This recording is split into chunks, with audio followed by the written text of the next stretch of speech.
As we take a look at Predictor, it does show that snow moving in and that timeline that I was telling you about after 1 a.m. spreading across the area. You see the brighter whites indicating where it's coming down, maybe at times an inch an hour, at least for a few hours in the morning. Then it tapers a little bit, and then we get another round as we get into the late afternoon, the early evening, and then finally it is moving out here. But the winds will become the story on Tuesday as they ramp up out of the northwest.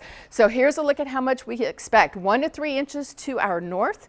And then from Harrisburg to Lancaster, 3 to 6 inches, and that includes Chambersburg, Gettysburg into Franklin and Adams County. I would say that closer to 6 inches is going to be southwestern and southern Franklin County, southwestern Adams County, and right along the Maryland line. So don't focus on the 6 inches if you're further to the north. That best chance is to the south. Potential hazards for traveling: the morning commute up till the midday hour.